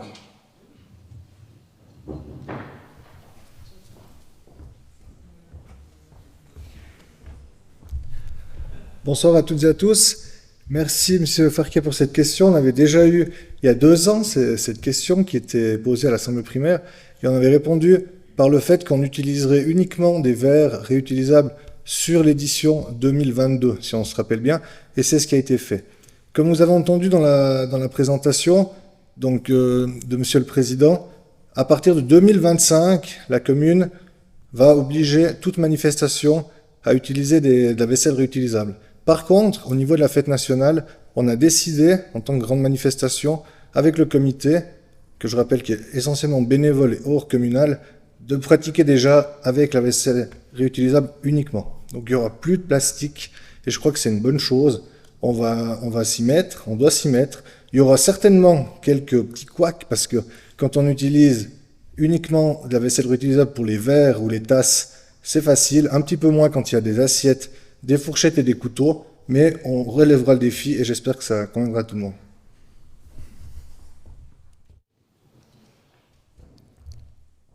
Bonsoir, Fabien Oreiller. J'ai du plaisir à me promener dans notre commune et je remercie la commune d'avoir mis ces jolis bacs le long de nos chaussées. Toutefois, en arrivant à la gare, j'ai appris avec plaisir que le CFF allait mettre des WC. Sachant que ce site appartient au CFF, serait-il possible aussi de leur demander ou de faire pression pour mettre des poubelles supplémentaires? Les gens qui descendent du train, qui ne connaissent pas Saxon, qui iraient par exemple au sentier d'Adonis, se retrouvent parfois face à un amoncellement de détritus. Et s'il y avait moyen de faire pression, ou bien je ne sais pas, enfin, je trouve dommage qu'on embellisse la commune et puis qu'on arrive sur ce point névralgique et puis qui est un peu gris par rapport au reste. Merci. Merci pour la question. Donc effectivement, on a demandé aussi au CFF d'être beaucoup plus exigeant par rapport à la société qui a le mandat, puisque les CFF, on appelle ça donc outsourcé, donc attribuent ce mandat à une autre société qui est donc mandatée par les CFF. On leur a déjà demandé. Comme tu es bien informé, malheureusement, on doit aussi faire face à des incivilités où à peine les poubelles sont neuves, qu'il y a déjà un feu de poubelles. Et c'est vrai que là, les CFF ont déjà fait pas mal de rotations. Et pour l'année prochaine, ils ont prévu d'en instaurer encore 4 en plus. Mais ils aimeraient les intégrer puisqu'ils ont aussi la volonté de rénover le parking à vélo pour avoir quelque chose où les vélos puissent être mieux rangés, donc d'avoir carrément un concept comme ils le font aujourd'hui dans des gares comme à Lausanne ou à Bienne. Mais la volonté, c'est d'augmenter. Mais là, ce que tu évoques est la difficulté que nous avons aussi, et là, je me suis fait ramasser un matin par mon papa, parce qu'il m'a dit qu'on était très intelligent à la commune, puisque vous l'avez vu, donc on a mis des panneaux puisque certaines personnes mettent leurs déchets ménagers dans les poubelles de la commune, et particulièrement au CFF. Donc nous avons mis des panneaux en essayant d'informer ces gens dans leur langue d'origine. Alors il m'a dit qu'on était très intelligent parce que le matin, il avait vu des gens qui étaient venus face au panneau avec leur sac à poubelle, et puis il s'est aperçu, c'est que la poubelle qui était de l'autre côté de la route n'avait pas de panneau, donc ils ont été déposer les poubelles de l'autre côté où il n'y avait pas de panneau. Alors il m'a félicité pour notre idée. Donc on voit que c'est complexe à gérer, mais oui, donc on a la volonté avec les CFF d'augmenter encore ces infrastructures. Et je vous rappelle que sur la commune de Saxon, nous mandatons aussi chez PAO et le centre d'accueil pour adultes en difficulté, qui ont aussi des équipes qui viennent en sus des CFF contrôler donc ces incivilités. Et puis là également, vous connaissez M. Dany Debarra, où très fréquemment, lorsqu'il voit qu'il y a encore des déchets, lui s'arrête spontanément pour enlever. Mais il y a encore du boulot dans le secteur de la gare, effectivement.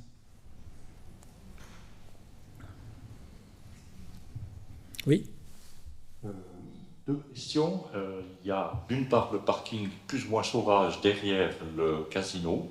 Qu'en est-il? Là, il y a des tas de voitures qui alors il y a beaucoup de places de parc à Saxon. D'autre part, est-ce qu'on pourrait penser d'arboriser la bordure du canal plutôt que d'avoir des bacs à fleurs qui demandent beaucoup d'entretien, planter des arbres qui aiment bien l'eau le long du canal? Ce serait un paysage très, très agréable, plus frais en été, etc. Alors merci, donc on va commencer par la première question. Donc je passe la parole à notre vice-président pour ce qui touche de la police.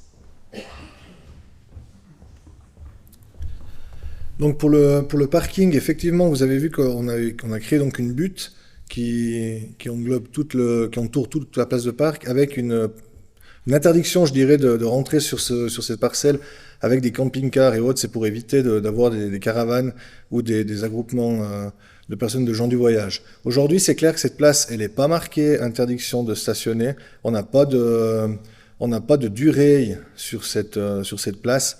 Alors à suivre maintenant un petit peu l'évolution de l'augmentation du parking, et puis le jour que ce sera nécessaire, on pourra envisager d'aller mettre encore une interdiction de plus pour parquer. Après, le but du jeu, c'est quand même, si on a des places, qu'on puisse les utiliser. Cette place, elle est souvent utilisée pour les manifestations aussi, mais c'est une chose qu'il faudra qu'on porte la réflexion le jour qu'on jugera nécessaire.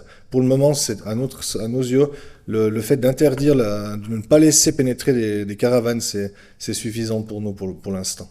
Mais c'est volontiers qu'on prendra les remarques pour la suite.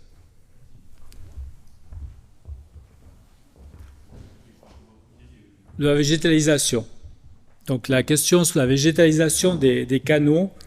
Donc actuellement, nous avons un groupe qui travaille par rapport au secteur du Marais des Quiesses. Et dans ce groupe, comme il y a seulement 7 biologistes, on a entamé la discussion par rapport aussi au niveau des canaux. Là, il y a des situations qui sont critiques entre ceux qui doivent gérer les bordures des canaux, c'est-à-dire gérer l'entretien avec les machines. Certaines essences, elles seront à peine quelques mois déjà rasées par la personne qui gère donc la faucheuse. Et donc là, il y a des incohérences pour l'heure entre le service cantonal, ProNatura et puis également donc Biol Conseil avec qui on collabore. Il y a une séance également en collaboration avec le centre de triage forestier qui a eu lieu donc au mois de septembre, où là donc il y a des discussions sur certains secteurs. Mais en toute franchise, aujourd'hui, si on parle du secteur du canal qui est en bordure de la route du canal et en bordure de la route des Pralons, pour l'instant, donc l'arborisation, et comme vous l'avez peut-être pu le voir, se fait uniquement côté sud, côté Watchmetfeld. C'est là qu'ils ont donc planté des différentes essences, différents arbustes. Par contre, côté nord, pour l'instant, donc c'est pas en discussion. Mais les pêcheurs vous diront que c'est pas pratique parce qu'ils laissent pousser l'herbe et puis les pêcheurs ne peuvent pas aller au bord de l'eau comme ils allaient traditionnellement. Donc il faut trouver l'équilibre entre toutes ces personnes. Donc pour votre question, s'il y a arborisation, priorité côté sud, et puis de notre côté, c'est tout le secteur du Marais des Quiesses, dans ce secteur où on a des discussions, ou alors aussi du côté du secteur des cônes, les Frasses, où il y a peut-être encore des potentiels supplémentaires. Mais là, c'est une collaboration que l'on fait avec le centre de triage forestier. Oui. Oui, bonsoir. Frédéric Guillermo et Côte. Je précise, on est deux sur la commune. Tout d'abord, je voulais remercier tout le conseil communal, ainsi que tous les employés de la commune qui œuvrent à faire de cette commune qu'elle réussisse, quoi. Merci. Merci. Et puis, je voulais revenir sur les investissements sur les routes. Comme j'ai dit, j'habite à Écône. Et en allant sur Internet, j'ai vu qu'il y avait un projet d'une, je sais pas, cinquantaine de halles à côté de chez moi qui vont amener beaucoup de monde si elles sont toutes louées.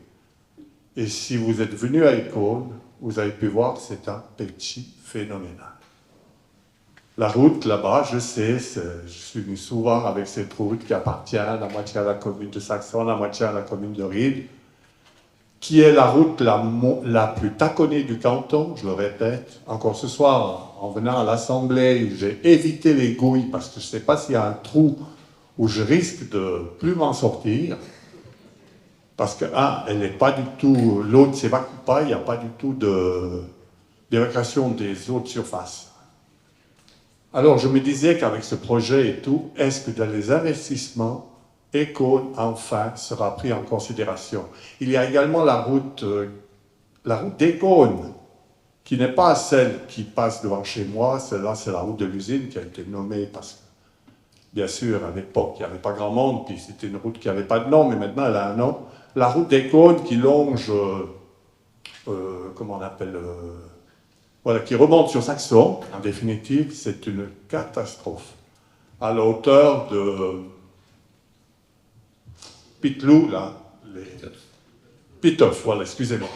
Pitof, c'est catastrophique cette route. Franchement, je ne sais pas si vous avez vu les bords, mais il y a des trous infernales. Ça devient dangereux. Je ne comprends pas qu'il n'y a encore pas eu peut-être qu'il y a eu des accidents, j'en sais rien. Mais est-ce qu'un jour, on va quand même prendre cette zone au sérieux et puis se dire que, et surtout en plus, maintenant avec la zone de Ried, où ça va amener du monde, il ne faut pas se leurrer, il y aura du monde qui va sortir à Saxon, parce que quand ils en auront marre de prendre le feu à la sortie de Ried, puis qu'il y aura des files de voitures jusque, je sais pas, en bas, ils vont sortir à Saxon. Et nous, pour sortir de la zone des cônes, eh ben c'est hyper dangereux. Franchement, alors je pose la question, est-ce qu'une fois, on va enfin se dire, mais il faut s'occuper de cette zone, parce que vraiment, elle est laissée comme elle était il y a 50 ans en arrière. Il y a des routes agricoles, une route qui servait un peu plus au transit agricole entre Ried et Saxon, qui est dans un état lamentable. Alors je pense qu'il est temps d'agir. Merci. Merci pour la question. Donc c'est notre conseiller Sébastien Renner qui est en charge du dossier. Donc il a déjà rencontré à plusieurs reprises la municipalité de Ried, le vice-président de la municipalité de Ried. Comme tu l'as évoqué, la route est sous le territoire de Ried et aujourd'hui on ne sent pas la volonté ou en tout cas les capacités financières de la municipalité de Ried de mettre au budget cette transformation de route, parce que comme ça a été très bien évoqué, aujourd'hui cette route elle ne répond plus du tout aux catégories de véhicules qui la franchissent au quotidien, puisque c'était à la base presque une route agricole, et aujourd'hui on voit avec les 30 tonnes et plus qui passent, comme tu l'évoques, donc on a ce souci. Donc à plusieurs reprises on a donc sollicité Ried en disant vous mettez au budget, nous en parallèle, quitte à ce qu'on doive prendre un montant supérieur participation de la commune de Saxon par le fait que dans notre zone, nous avons des sociétés, comme ça a été évoqué, Pitof, ou des sociétés qui ont quand même des volumes de véhicules plus grands. Également ici, soit présent, donc il y a une personne de Saxon, M. Bléry Mazani, qui a, lui, à titre privé, a mis des montants importants pour répondre à toutes les exigences du canton aussi. Et donc il l'a fait à titre privé pour pouvoir avancer sur le dossier. Également, on a demandé au canton pour entrevoir donc, un rond-point dans ce secteur, pour la sécurité, comme ça a été évoqué. Alors maintenant, point numéro 1, nous malheureusement, ce n'est pas sur nos territoires. Donc la commune de Saxon ne peut pas mettre à l'enquête donc, les travaux sur Ried. Alors on va maintenir, et encore avec la demande ce soir de l'Assemblée primaire, on va encore demander à la municipalité de Ried de mettre ça au budget, ou en tout cas de faire en sorte que la route soit flashée comme il faut pour qu'il n'y ait pas ces trous béants comme tu l'évoques. Et puis après, le poids, donc au niveau du rond-poids, vous savez, un rond-poids aujourd'hui, c'est entre 800 000 et 1 200 000 en moyenne. Donc pour créer un rond-point, s'il y a des infrastructures souterraines, là, la remarque qu'on nous a faite pour le rond-point, c'est qu'aujourd'hui, il devrait y avoir des expropriations, surtout dues par rapport si un jour il devait y avoir des camions spéciaux qui devraient venir sur l'usine électrique. Et là, entre l'usine électrique, les données qui ont été faites par les propriétaires de l'usine électrique, donc au niveau du rond-point, ils devraient envisager quand même des expropriations assez importantes sur les parcelles voisines. Mais on a toujours dans notre plan aussi par rapport à une participation dans le futur pour ce rond-point.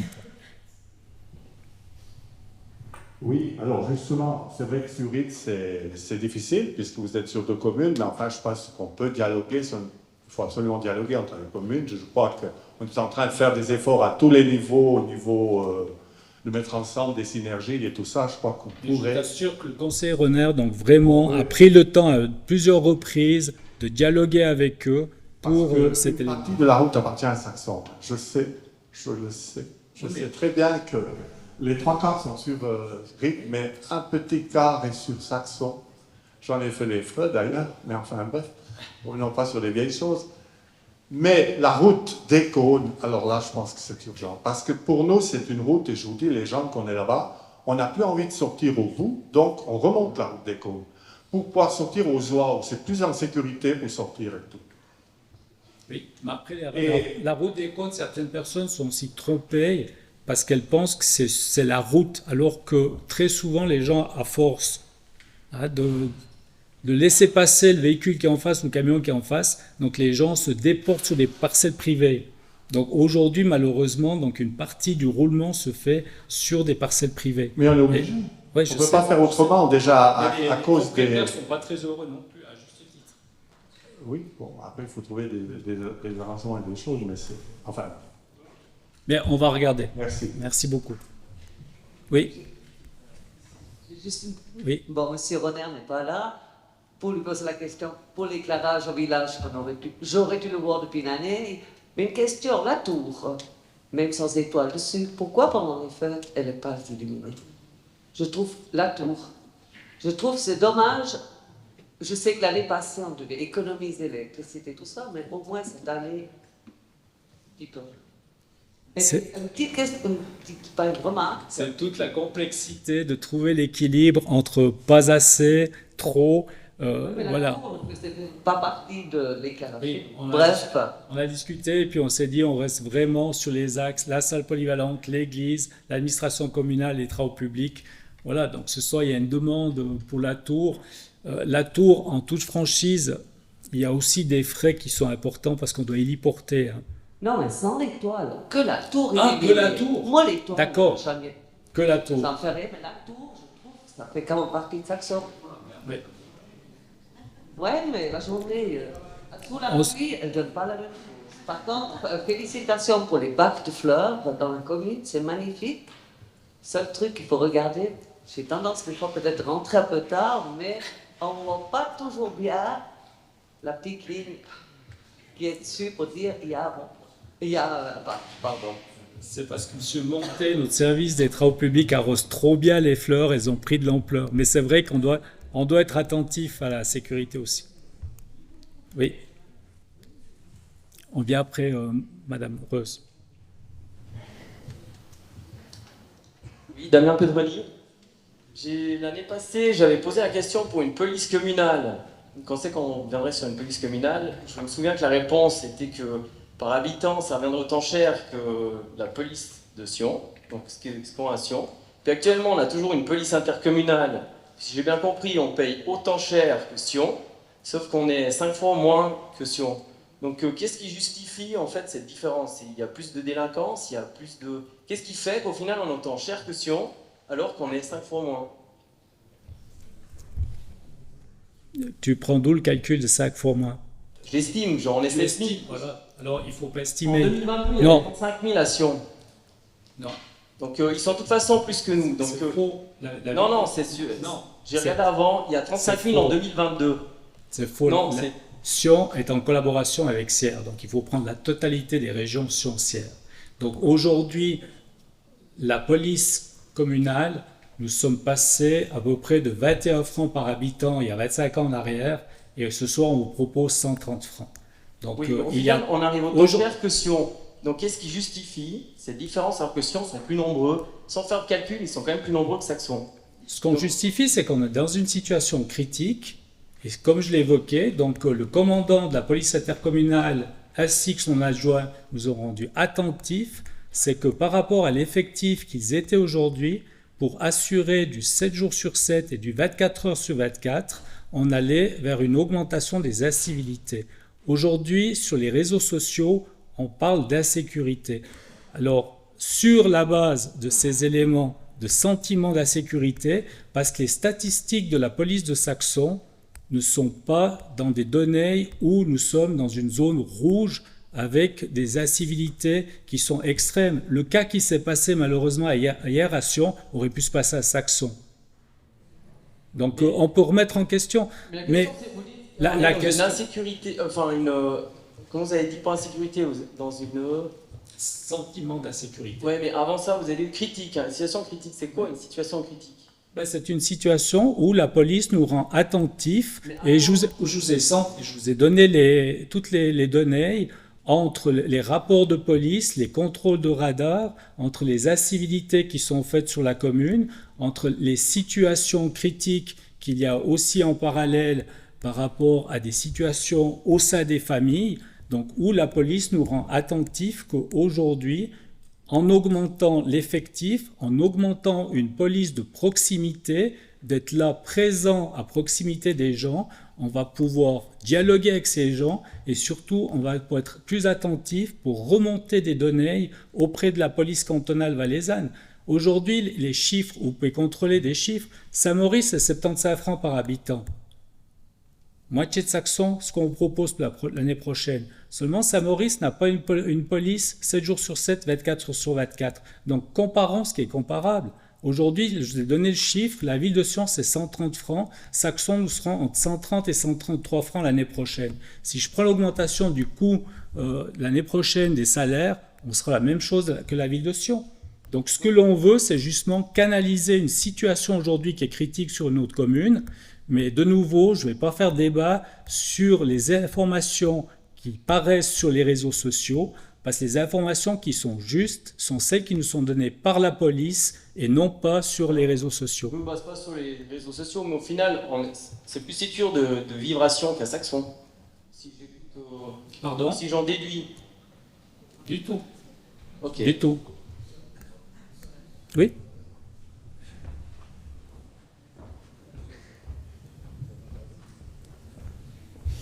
Je vais juste peut-être compléter par rapport à ce chiffre. Ce qu'il faut bien comprendre, c'est qu'on est sur... Effectivement, il y a une différence notoire de nombre d'habitants et de population.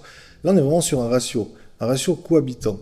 Donc finalement, le coût que la police représente à Saxon et Saillon, c'est le même coût que la ville de Sion et Sierre, donc la police du centre. Donc on est vraiment sur les mêmes coûts.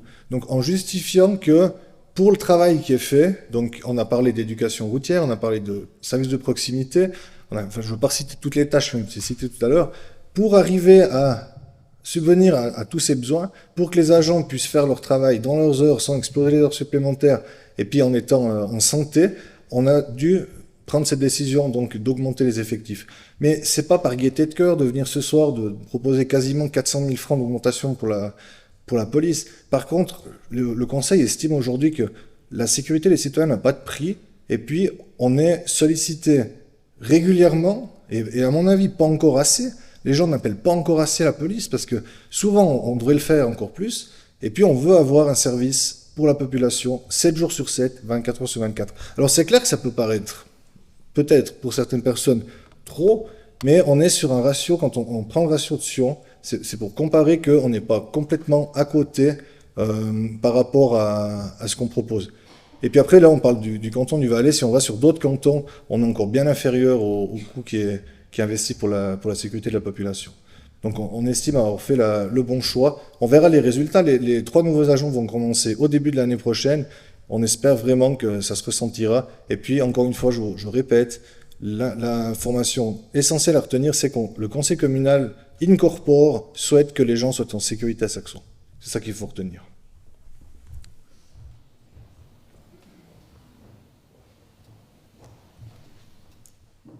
Il y a une question devant, vous avez le micro là, s'il vous plaît.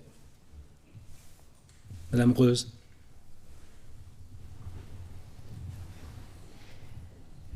Excusez-moi, quand vous parliez tout à l'heure de la route et des véhicules qui peuvent y circuler, moi j'avais une petite question concernant les Mayens et la carrière qui est exploitée et les gros, énormes camions qui circulent sur cette route avec, je ne sais pas si c'est 4 ou 5 essieux. Est-ce que cette route, elle est adaptée pour avoir des camions aussi gros, en fait? Maintenant, on voit que les camions, ils sont plus gros que ce qu'ils étaient avant, en fait. Donc les camions qui circulent répondent à toutes les normes par rapport à la route. Donc c'est vrai qu'en début d'année, il y a eu des mouvements qui étaient bien plus importants par rapport à la carrière, puisque la carrière a été exploitée d'une façon maximale par rapport aux déchets qui étaient présents sous la carrière, et ces derniers donc ont été amenés directement dans le secteur de Reed, où il y a actuellement donc McDonald's et les nouveaux commerces qui sont venus s'installer. Donc effectivement, il y a eu en début d'année beaucoup plus de mouvements de camions. C'était des déchets qui étaient présents sous la carrière. Mais demain, la carrière, donc de tête, donc elle a une capacité maximale. Et là, je vois M. Schroeter, parce que c'est lui qui travaille sur tout le dossier technique au niveau du bruit. C'est juste 20 000 m3 par année, jusqu'à 200 000 m3. 10 à 20 000 par année. Donc ça, c'est les autorisations qu'a la carrière. Mais après, au-delà des 200 000 m3, donc elle ne pourrait plus exploiter parce qu'elle aura, donc, je dirais, eu le mandat le plus éloigné. Mais c'est vrai qu'il y a eu plus de trafic en début d'année sur ce tronçon. D'autres questions? Madame, qui a une question. Qui c'est qui a le micro? Ah, excusez. Alors, moi, je vais rejoindre en fait ce qu'a dit mon voisin là, c'est-à-dire vraiment, je remercie la commune pour tout ce qui nous est offert. Je trouve qu'on a beaucoup de chance. Par contre, je vais aussi aborder un point qui concerne l'autre côté de la commune, c'est-à-dire que j'habite vers le camping. Oui. Et l'année passée, j'ai reçu un courrier qui nous informait qu'on aurait des nuisances dues à des travaux sur la route de la Plâtrière, ce que j'ai trouvé très bien, en me disant, ben voilà, on se prépare à avoir du bruit, c'était en été. Et j'ai découvert en fait que la route de la Plâtrière, apparemment, elle se termine au chenil de la Pierre à Bois, parce qu'après, toute la route qui traverse le camping, il n'y a rien eu. Elle est aussi dans un état lamentable, avec des trous, graviers. Là, maintenant, il y a une 30 km/h qui a été instaurée, et c'est très bien, merci. C'est bordé autorisé ou riverain autorisé, très moyennement respecté, mais contrôlé par la police. Quand même un petit peu. Alors, merci à la police pour les contrôles qu'ils ont déjà faits. Mais voilà, est-ce que vous prévoyez de rénover cette route? La route est sur notre plan, donc comme on l'a présenté avant, le plan 2024-2027. C'est vrai que cette route, donc il y a des discussions, elle a été mise au programme. Mais je ne vais pas vous faire une promesse, ce sera 2025 ou 2026. Après, j'ai eu une discussion avec des gens du camping par rapport à la zone 30 à l'heure. Il y a quand même un élément important, c'est que nous sommes dans une configuration près du camping où il y a le centre d'accueil pour adultes en difficulté. Donc ça veut dire que ces gens sont autorisés à prendre cette route parce que le canton n'apprécie pas trop qu'il y ait des sorties de commerce sur la route cantonale. Mais ce qu'il faut dire, c'est qu'aujourd'hui, au centre d'accueil pour adultes en difficulté, c'est à peu près 80 collaboratrices et collaborateurs. Alors c'est clair que ces mouvements de ces personnes peuvent amener donc jusqu'à 200 mouvements, 250 mouvements par jour, uniquement par rapport à ces gens qui travaillent au centre d'accueil pour adultes en difficulté. Alors, tout à fait. Par contre, moi, je l'utilise régulièrement puisque j'habite à côté. Je vois aussi beaucoup de véhicules qui traversent et qui vont tout droit, qui ne s'arrêtent pas au calme. Voilà. Bon, c'est bien, merci. Et puis, un deuxième point, sur le site des Deux-Saxons-Ci, je crois, c'était ce site. Quelqu'un a posé une question il y a un mois environ, disant est-ce que quelqu'un connaît un restaurant accessible aux fauteuils roulants? Et puis j'ai trouvé que c'était une question très intéressante Et on n'avait pas vraiment l'information, si ce n'est qu'on sait que ce restaurant, oui, parce qu'on y est allé, on est sensible, mais voilà. Et est-ce que, alors un restaurant étant un lieu privé, j'en suis bien consciente, mais est-ce que ce serait possible d'avoir sur le site de la commune la liste des restaurants où les WC et la salle sont accessibles en fauteuil roulant? Ça, on va regarder, quoi. Mais après, comme vous l'avez dit, c'est privé, donc c'est vraiment les gens qui doivent nous informer. Ce serait bien, je pense que cette dame qui cherchait, on aurait permis, je crois que certaines personnes l'ont envoyé à Saillon ou ailleurs. Peut-être qu'à Saxon, il y a ce qu'il faut. Merci. Merci. Autre question? Merci beaucoup. Donc, je vous remercie pour votre présence. Je vous remercie pour la confiance que vous nous témoignez. Et je vous souhaite à toutes et à tous, ainsi qu'à vos familles, d'excellentes fêtes de fin d'année. Et je vous souhaite une agréable fin de soirée. L'apéritif est à votre portée. Merci.